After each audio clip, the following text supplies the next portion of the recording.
क्या इस्लाम धर्म में पहले मूर्ति की पूजा होती थी?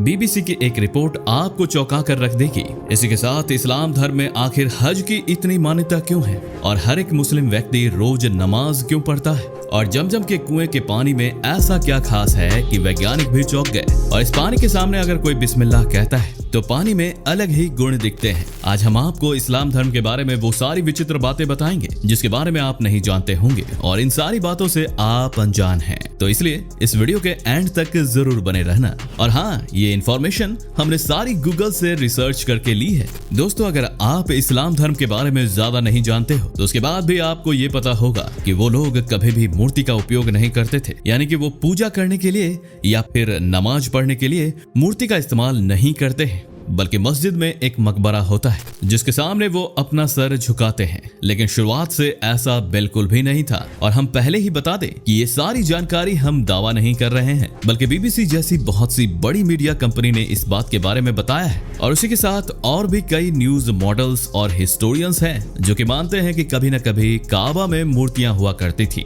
उनका कहना था कि पैगंबर मोहम्मद फिलिस्तीन के लिए रवाना हुए थे और वो तब अपने बेटे और अपनी पत्नी को रेगिस्तान में छोड़कर गए थे और ऐसा करने का उन्हें अल्लाह ने ही कहा था। और इसके कई साल बाद जब वह वापस आए तो उन्होंने देखा कि उनका परिवार काफी खुशी से रह रहा था और वह जगह अब रेगिस्तान जैसी बिल्कुल भी नहीं लग रही थी। इसके बाद माना जाता है कि पैगंबर मोहम्मद को अल्लाह ने ही कहा था कि उनके लिए एक नया तीर्थ स्थल बनाना चाहिए, इसलिए उनके बेटे और उन्होंने मिलकर काबा का निर्माण किया था। उन्होंने पत्थर से एक चौरस आकार का बड़ा सा कमरा बनवाया था जिसे काबा नाम दिया गया था। और आज भी अगर आप देखोगे तो काबा काफी हद तक वैसा ही दिखता है, लेकिन आज काबा में काफी बदलाव आ चुके हैं क्योंकि कुदरती आपदा और कई अलग अलग कारणों की वजह से काबा में कई बार छोटी मोटी खराबी आ गई है, जिसकी वजह से उसे कई बार ठीक किया गया है। और इसी वजह से जब यह शुरुआत में बना था तब से लेकर अब तक इसमें काफी बदलाव आ चुका है। और जब भी पैसों का डोनेशन होता है तो इसके इस्तेमाल के तहत काबा में रेनोवेशन करवाया जाता है, पर यहाँ पर कोई भी व्यक्ति पैसे डोनेट नहीं कर सकता। दरअसल अल्लाह का कहना है कि यहाँ पर बस ईमानदारी और सच्ची मेहनत के पैसे ही डोनेट किए जा सकते हैं। इसके अलावा अगर कोई भी थोड़े भी खोट से पैसे कमाया है और उसको डोनेट करता है तो उसके साथ बहुत ज्यादा बुरा होगा और उस पैसे को काबा को बनाने में इस्तेमाल नहीं किया जा सकता है, वरना अब तक तो पूरा काबा सोना का होता। क्योंकि कई बड़े बड़े शेख यहाँ पर पैसा देना चाहते हैं, लेकिन उन्हें भी पता है कि उनका पैसा पूरी तरीके से साफ नहीं है। लेकिन शुरुआत से लेकर अब तक ये काफी ज्यादा बदल चुका है। शुरुआत में तो ये पत्थर का बना हुआ बहुत बड़ा मस्जिद था जिस पर कई लोग आया करते थे और धीरे धीरे लोगों ने यहाँ पर कई अलग अलग देवी देवताओं की भी पूजन शुरू कर दिया था। जी हाँ, आपने बिल्कुल सही सुना। लेकिन इसके बाद अल्लाह ने कहा कि इसे बिल्कुल पहले जैसा कर दिया जाए, इसलिए फिर पैगंबर मोहम्मद ने यहाँ सारी मूर्तियों को हटाया और इसके पुराने ईमान को वापस लाया। और तब से लेकर अब तक इसके अंदर किसी भी प्रकार की मूर्ति की पूजा नहीं होती है। और ये बात हम एक बार फिर कह रहे हैं कि ये सारी जानकारी हम दावा नहीं कर रहे हैं, बल्कि बीबीसी द्वारा दी गई है। दोस्तों, इस्लाम धर्म में नमाज को बहुत इंपॉर्टेंस माना जाता है। हर एक व्यक्ति जो इस्लाम धर्म को मानता है वो नमाज तो पढ़ता ही है। कुरान के हिसाब से दिन में 5 बार नमाज पढ़ी जा सकती है, वही टाइम के हिसाब से कई लोग दिन में 3 बार भी पढ़ते हैं। नमाज पढ़ना कुछ इस तरीके से है जैसे कि आपके सामने दिन में 5 बार पवित्र नदी होकर जा रही हो और आप पवित्र नदी में डुबकी लगाकर पवित्र हो रहे हो, क्योंकि माना जाता है कि नमाज पढ़ने से व्यक्ति के सारे पाप धुल जाते हैं। इसी के साथ बाकी लोगों ने आदमी को जो बद्दुआ दी है, जो उसके बारे में बुरा कहा है, नमाज पढ़ने से वो सब कुछ साफ हो जाता है। इसी के साथ माना जाता है कि जो लोग नमाज पढ़ते हैं उनके मन में कभी भी बुरा ख्याल नहीं आता, यानी कि वो हमेशा अच्छी राह पर ही चलते हैं। इस्लाम धर्म में हज को सबसे ज्यादा मान्यता दी जाती है, इसलिए इस्लाम धर्म में 5 स्तंभों में से एक हज भी है। इस्लाम धर्म में 5 स्तंभ होते हैं। एक कलमा पढ़ना, दूसरा नमाज कायम रखना, तीसरा जकात देना यानी दान देना, चौथा रमजान के रोजे रखना और 5वां हज करना। और हज पर आने के बाद माना जाता है कि मुसलमान व्यक्ति पवित्र हो जाते हैं और उन्होंने जो भी गलती किया है वो सब साफ हो जाता है। यानी कि यहाँ पर ये अपनी गलती की माफी मांगने आते हैं, क्योंकि यहाँ पर ही अल्लाह द्वारा भेजे गए आखिरी नबी मोहम्मद साहब का जन्म हुआ था, इसलिए वे लोग इसे अल्लाह का घर बताते हैं। और जो यहाँ की यात्रा करता है ना, वो अपने सारे पापों से मुक्त हो जाता है। और इस यात्रा को हज कहा जाता है। हमने पहले कहा इस्लाम धर्म के 5 स्तंभ होते हैं और इसमें जो 4 स्तंभ होते हैं ना, उसे तो हर मुसलमान घर बैठकर ही कर सकता है, लेकिन हज के लिए ऐसा नहीं होता। हज के लिए उसे मक्का मदीना आना ही पड़ता है। हज का मतलब होता है अल्लाह के घर जाना, और जैसे कि रोज नमाज पढ़ना और रोजा रखना एक इस्लाम धर्म के व्यक्ति को सच्चा मुसलमान बनाता है, बिल्कुल वैसे ही हज की यात्रा पूरी करके वो अपने जीवन को सफल करते हैं। इसलिए हर एक मुस्लिम व्यक्ति एक ना एक बार अपने जीवन में हज की यात्रा करता ही है, या फिर उसे करनी ही चाहिए। मक्का शहर में हर एक मुसलमान काबा की यात्रा पर जाता है। काबा एक काली इमारत है जिसे आपने कई बार देखा होगा। ये कुछ इस तरीके की दिखाई देती है।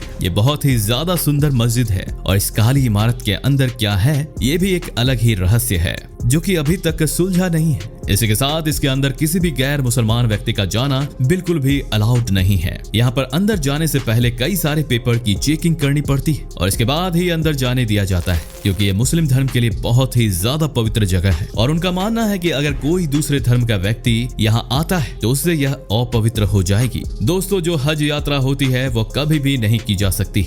मुस्लिम कैलेंडर के हिसाब से एक खास महीना होता है जिसमें 8 से 12 तारीख के बीच ही हज की यात्रा की जा सकती है, और जिस दिन हज की यात्रा पूरी होती है उस दिन बकरा ईद बनाई जाती है। हज की यात्रा पर हर एक मुसलमान जाना चाहता है, लेकिन हर कोई जा नहीं पाता क्योंकि यहाँ पर पूरी दुनिया से बहुत सारे लोग आते हैं। इसलिए हर एक देश में कुछ ही लोगों को यहाँ पर जाने का मौका मिलता है। शायद ही कोई व्यक्ति होगा जो एक से ज्यादा बार हज की यात्रा पर जा सके। हज की यात्रा शुरू करने से पहले अपने शरीर के सारे बाल निकालने रहते हैं और उसके बाद उन्हें एक खास तरीके का सफेद पोशाक पहनना पड़ता है। ये पोशाक पहनने के बाद ना ही वो अपना बाल कटा सकते हैं और ना ही शरीर पर किसी भी प्रकार का इत्र लगा सकते हैं। इसके बाद हज की यात्रा पर जाना पड़ता है, यानी कि हज तक का सफर तय करना पड़ता है और फिर यहाँ पर पहुंचकर वह काबा की परिक्रमा करते हैं और ये एकता का प्रतीक माना जाता है क्योंकि यहाँ पर हर एक मुसलमान एक हो जाते हैं। आपको भी पता होगा कि सुन्नी और शिया 2 प्रकार के मुस्लिम हैं और इन दोनों के बीच कई बार अपने विचारों को लेकर मतभेद होती रहती है, लेकिन यहाँ पर आने के बाद ये सब एक हो जाते हैं और नमाज अदा करते हैं। उसके बाद ये यात्रा करीब 5 दिन तक चलती है और हर एक दिन एक नई प्रकार की रस्म अदा की जाती है और मक्का मदीना में बने कई पवित्र स्थलों पर जाया जाता है और इसके बाद इसका अंत काबा में बने 3 पिलर्स पर पत्थर मार कर किया जाता है। जी हाँ, आपने बिल्कुल सही सुना। काबा के अंदर 3 पिलर बने जिस पर हर एक मुसलमान अपनी पूरी ताकत से पत्थर मारता है और बहुत ज्यादा बद्दुआ देता है। इसके बिना हज की यात्रा पूरी नहीं हो सकती। यहाँ पत्थर क्यों मारा जाता है इसके पीछे भी पूरी कहानी है। दरअसल मुस्लिम धर्म में ऐसी मान्यता है कि एक बार अल्लाह ने इब्राहिम को अपनी सबसे प्यारी चीज की कुर्बानी देने को कहा था और इब्राहिम की सबसे प्यारी चीज थी उसका बच्चा जिसका नाम था इस्माइल। पर अल्लाह के कहने पर वो अपने बच्चे की कुर्बानी देने के लिए तैयार हो गया और जब वो अपने बच्चे को लेकर जा रहे थे तब रास्ते में उन्हें एक शैतान मिला था जिसने उनसे कहा था, आप अल्लाह के कहने पर अपने बच्चे की जान क्यों दे रहे हो? आखिर बूढ़ा होने पर आपकी देखभाल कौन करेगा? ये सुनकर इब्राहिम ने थोड़ी देर सोचा पर फिर अपनी भावनाओं पर नियंत्रण रखकर वो आगे बढ़ गए और जब इब्राहिम के बेटे की कुर्बानी हो रही थी तो इब्राहिम ने अपने आंख बंद कर दी और आंख खोलने पर देखा कि उसका बच्चा सही सलामत था और ये बस एक परीक्षा थी। और इसलिए जो भी मुसलमान हज यात्रा पर जाता है तो हज यात्रा का अंत इस शैतान को पत्थर मार कर ही करता है। ये रस्म का एक महत्वपूर्ण हिस्सा है। उस शैतान को बुरा भला भी कहा जाता है क्योंकि उसने अल्लाह के बारे में गलत बातें फैलाई होती हैं और इस दीवार को उस शैतान के रूप में ही बनाया गया था। और इसको पत्थर मारने के साथ और एक ऐसी चीज है जो कि हर मुसलमान करता ही है, वो है जमजम का पानी पीना।